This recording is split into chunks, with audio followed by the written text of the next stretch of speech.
Hello student, आज हम लोग पढ़ेंगे क्लास 11 के पॉलिटिकल साइंस से चैप्टर 5 के प्रश्नों का उत्तर, जिसका टाइटल है विधायिका। पाठ का पहला प्रश्न है, आलोक मानता है कि किसी देश को कारगर सरकार की जरूरत होती है जो जनता की भलाई करे। अतः यदि हम सीधे सीधे अपना प्रधानमंत्री और मंत्रीगण चुन लें और शासन का काम उन पर छोड़ दें तो हमें विधायिका की जरूरत नहीं पड़ेगी। क्या आप इससे सहमत हैं? अपने उत्तर का कारण बताएं। इस प्रश्न का उत्तर इस तरह से होगा, आधुनिक व कल्याणकारी राज्यों में विधायिका के गठन के बिना जनता के द्वारा प्रधानमंत्री व मंत्रिमंडल का चुनाव असंभव है। जहां अध्यक्षात्मक कार्यपालिका है, वहां भी राज्यों के आकार बड़े होने के कारण यह संभव नहीं हो पा रहा है कि मंत्रियों और राष्ट्रपति का चुनाव सीधे जनता के द्वारा किया जाए।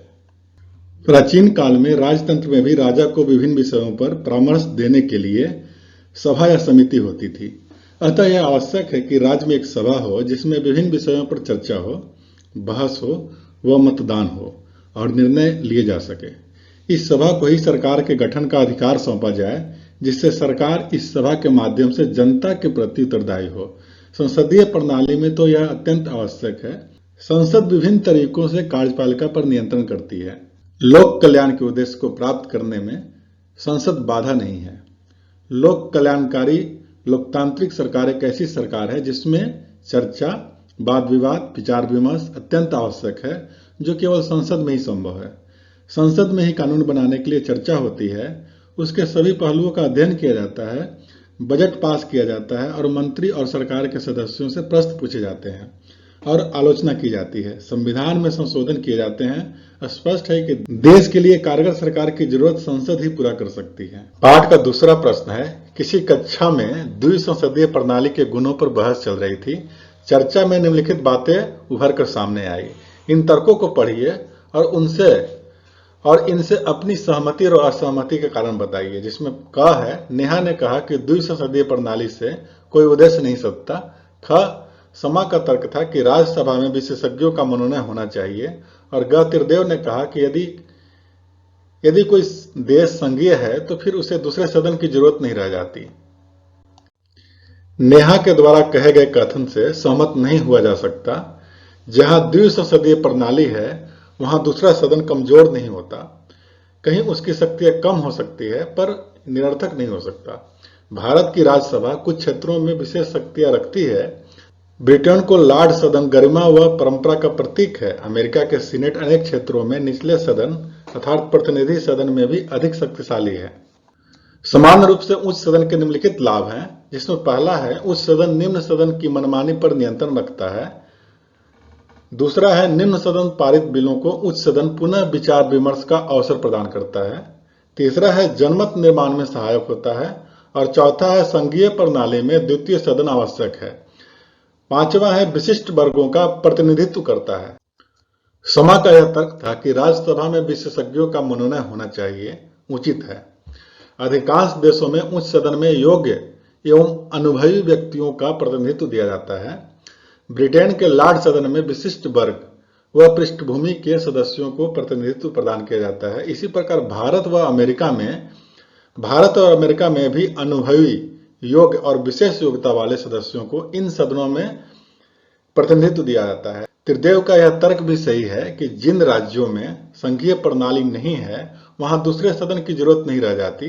परंतु यदि दूसरा सदन होता तो उसकी कुछ उपयोगिता अवश्य होती। पाठ का तीसरा प्रश्न है, लोकसभा कार्यपालिका को राज्यसभा की तुलना में क्यों कारगर ढंग से नियंत्रण में रख सकती है? इस प्रश्न का उत्तर इस तरह से होगा, भारत में कार्यपालिका अपने कार्यों तथा शासन के प्रयोग के लिए संसद के प्रति उत्तरदायी होता है, परंतु यह उत्तरदायित्व वास्तव में लोकसभा के प्रति है, जो उस राज्यसभा के मुकाबले अधिक प्रभावकारी नियंत्रण रखती है। इसके निम्नलिखित कारण है, जिसमें पहला है, प्रधानमंत्री और अधिकतर मंत्री लोकसभा में बहुमत प्राप्त दल के लिए जाते हैं, राज्यसभा में बहुमत प्राप्त दल से नहीं, और वे लोकसभा के प्रति ही वास्तविक रूप से उत्तरदायी होते हैं। दूसरा कारण है, धन विधेयक तथा बजट को पारित करने की शक्ति लोकसभा को प्राप्त है। लोकसभा का धन पर नियंत्रण होने से कार्यपालिका पर भी नियंत्रण स्थापित हो जाता है। धन विधेयक और बजट मंत्री ही प्रस्तुत करते हैं और यदि लोकसभा से उसे रद्द कर दे या उसमें कमी कर दे तो मंत्रिमंडल को त्यागपत्र देना पड़ता है। मंत्रिमंडल उस समय तक अपने पद पर रहता है जब तक उसे लोकसभा में बहुमत हासिल हो। केवल लोकसभा मंत्रिमंडल को अविश्वास प्रस्ताव पास करके अपदस्थ कर सकती है, राज्यसभा नहीं। पाठ का चौथा प्रश्न है, लोकसभा कार्यपालिका पर कारगर ढंग से नियंत्रण रखने की ही नहीं बल्कि जन भावनाओं और जनता की अपेक्षाओं के व्यक्ति का एक मंच है। आप इससे सहमत हैं तो कारण बताइए। प्रश्न का उत्तर इस तरह से है, लोकसभा जन भावनाओं और जनता की अपेक्षाओं के व्यक्ति का मंच है। यह कथन उचित है। लोकसभा में 543 प्रतिनिधित्व का सदन है। ये सदस्य 125 करोड़ से अधिक भारतीय जनता की इच्छाओं, हितों, भावनाओं व अपेक्षाओं का प्रतिनिधित्व करते हैं, परंतु इस कार्य को करने के लिए लोकसभा के सदस्यों का सरकार पर नियंत्रण करना भी अत्यंत आवश्यक है। सरकार की मनमानी पर नियंत्रण रखना, जनता के हितों, इच्छाओं और आवश्यकताओं को सरकार तक पहुंचाना भी लोक कल्याण की दृष्टि से आवश्यक हो जाता है। अतः संसद का कार्य जनता के हितों की रक्षा करना ही है। पाठ का 5वां प्रश्न है, नीचे संसद को ज्यादा कारगर बनाने के कुछ प्रस्ताव लिखे जा रहे हैं।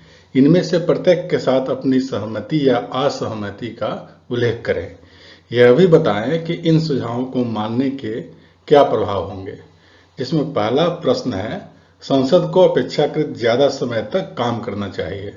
इसका उत्तर इस तरह से होगा, संसद को अपेक्षाकृत ज्यादा समय तक काम करना चाहिए। हम इससे पूर्ण सहमत हैं। जब भी सदन की बैठक 4 घंटे से कम चले तो सदस्यों को उस दिन का भत्ता न दिया जाए। सांसद को बिना कामकाज के भत्ता दिया जाना उचित नहीं है। यह आम आदमी के जेब पर डाका की तरह है। यदि संसद अपेक्षाकृत अधिक समय तक काम करेगी तो देश के विकास कार्य नियत समय पर पूर्ण हो सकेंगे। ख प्रश्न है, संसद के सदस्यों की सदन में मौजूदगी अनिवार्य कर देनी चाहिए। इसका उत्तर इस तरह से होगा, सदन के सदस्यों की सदन में मौजूदगी अनिवार्य कर देनी चाहिए। हम इससे पूर्ण सहमत हैं।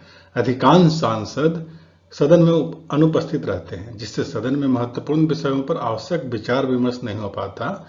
इसलिए ऐसा नियम बनाया जाए कि संसद के सदस्य सदन में अनिवार्य रूप से उपस्थित हो। ग प्रश्न है, अध्यक्ष को यह अधिकार होना चाहिए कि सदन की कार्यवाही में बाधा पैदा करने वाले सदस्यों को दंडित कर सके। इसका उत्तर इस तरह से होगा, अध्यक्ष को यह अधिकार होना चाहिए कि सदन की कार्यवाही में जो बाधा पैदा करने वाले सदस्यों को दंडित कर सके। हम इस बात से पूर्ण रूप से सहमत हैं। ऐसा होने पर संसद के जो सदस्य हैं उदंडता के व्यवहार करते हैं उन पर अंकुश लगेगा और सदन की कार्यवाही में बिना रोक टोक से चलेगी। पाठ का 6वां प्रश्न है, आरिफ यह जानना चाहता था कि अगर मंत्री ही अधिकांश महत्वपूर्ण विधेयक प्रस्तुत करते हैं और बहुसंख्यक दल अक्सर सरकारी विधेयक को पारित कर देता है तो फिर कानून बनाने की प्रक्रिया में संसद की क्या भूमिका है। आप आरिफ को क्या उत्तर देंगे।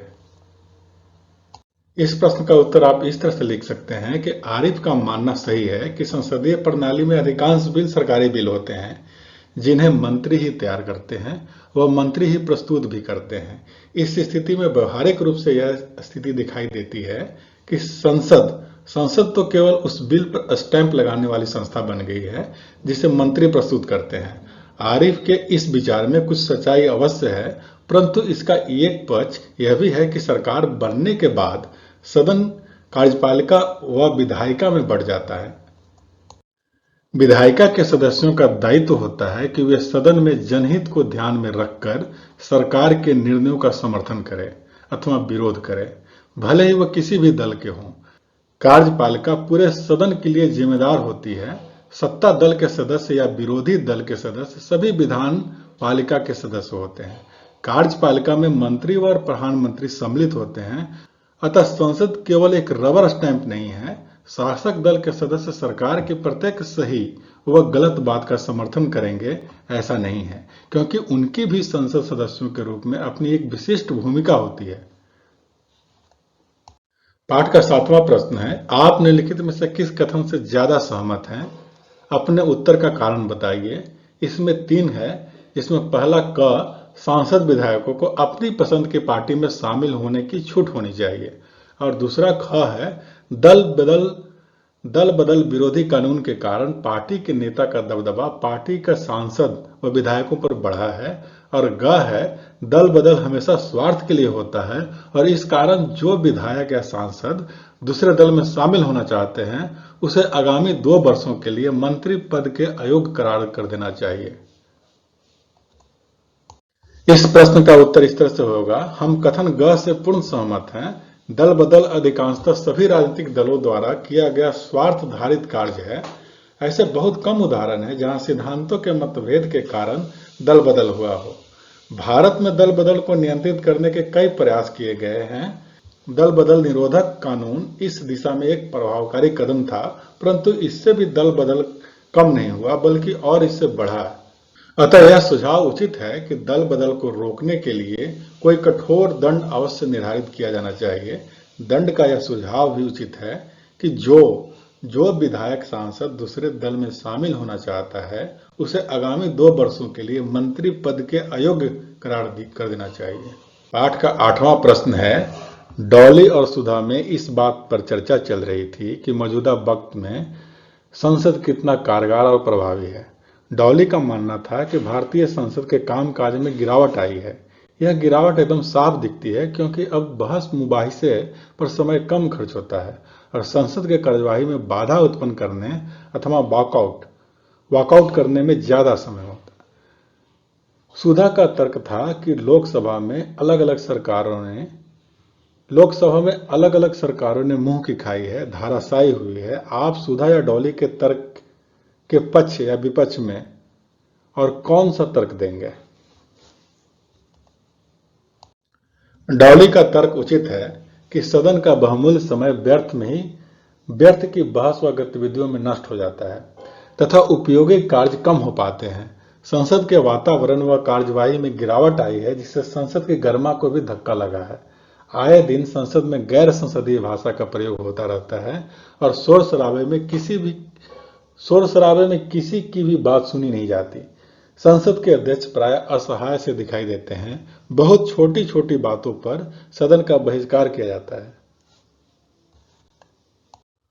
सदन का माहौल गर्म हो जाता है। कई बार आपस में गुत्थम यानी हाथापाई भी हो जाती है। इस बात के होते संसद के प्रभाव व गरिमा में गिरावट आई है। यह एक गंभीर विषय है। सुधा का कथन भी सही है कि बार बार सरकारें गिरती रहती है, अर्थात जिस सरकार का सदन में बहुमत समाप्त हो जाता है वह सरकार गिर जाती है। परंतु यह संसदीय लोकतंत्र के लिए अच्छा लक्षण नहीं है। यह भी संसद की गिरती गरिमा का परिचायक है। पाठ का 9वां प्रश्न है, किसी विधेयक को कानून बनाने के क्रम में जिन अवस्थाओं से गुजरना पड़ता है उसे क्रमवार सजाएं। इसमें क है, किसी विधेयक पर चर्चा के लिए प्रस्ताव पारित किया जाता है। ख है, विधेयक भारत के राष्ट्रपति के पास भेजा जाता है। बताएं कि वह अगर इस पर हस्ताक्षर नहीं करता या करती तो क्या होता। ग है, विधेयक दूसरे सदन में भेजा जाता है, वहां इसे पारित कर दिया जाता है। घ है, विधेयक का प्रस्ताव जिस सदन में हुआ है उससे यह विधेयक पारित होता है। अंगा, विधेयक की हर धारा को पढ़ा जाता है और प्रत्येक धारा पर मतदान होता है। च, विधेयक उप समिति के पास भेजा जाता है। समिति उसमें कुछ फेरबदल करती है और चर्चा के लिए सदन में भेजती है। छ, संबंध मंत्री विधेयक की जरूरत के बारे में प्रस्ताव करता है। और ज है, विधि मंत्रालय का कानून विभाग विधेयक तैयार करता है। इस प्रश्न का उत्तर इस तरह से होगा, इसका क्रमवार इस तरह से हम सेट कर सकते हैं। छ, संबंध मंत्री विधेयक की जरूरत के बारे में प्रस्ताव करता है। ज, विधि मंत्रालय का कानून विभाग विधेयक तैयार करता है। क, किस विधेयक पर चर्चा के लिए प्रस्ताव पारित किया जाता है। च, विधेयक उप समिति के पास भेजा जाता है। समिति उसमें कुछ फेरबदल करती है और चर्चा के लिए सदन में भेज देती है।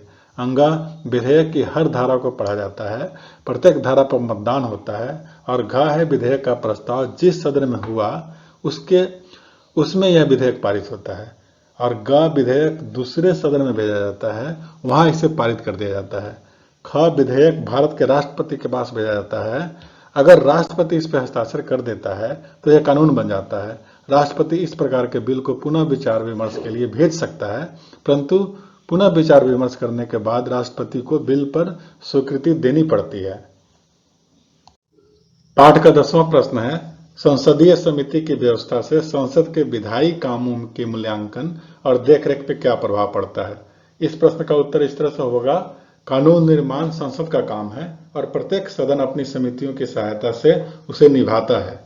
प्रायः बिलों को विस्तृत विचार के लिए किसी समिति को सौंपा जाता है और सदन उस पर समिति की सिफारिशों के आधार पर उस पर विचार करके उसे पास या अस्वीकृत करता है। अधिकतर मामलों में सदन समिति की सिफारिशों के आधार पर ही उसका निर्णय करता है और इसी आधार पर लोगों का मत है कि इससे संसद की कानून बनाने की शक्ति कुप्रभावित होती है। परंतु वास्तविकता यह नहीं है। संसद के पास इतना समय नहीं होता कि वह प्रत्येक बिल पर उसकी प्रत्येक धारा पर विचार कर सके और उसके प्रत्येक दृष्टिकोण से विश्लेषण कर सके। अतः बिल की विस्तृत समीक्षा समिति अवस्था में ही हो जाती है, जो सदन को उस पर विस्तार से विचार करने और निर्णय करने में सहायक होती है। यह आवश्यक नहीं है कि संसद प्रत्येक बिल पर समिति की रिपोर्ट को स्वीकार करे। सदन में समिति की रिपोर्ट पर विचार करते समय यदि सदन अनुभव करे कि बिल पर भली भांति विचार नहीं हुआ है या उस पर पक्षपात की रिपोर्ट दी गई है, तो वह उसे उसी समिति या किसी नई समिति को भेज सकता है। समिति की रिपोर्ट को स्वीकार न करके अपना स्वतंत्र निर्णय भी ले सकता है।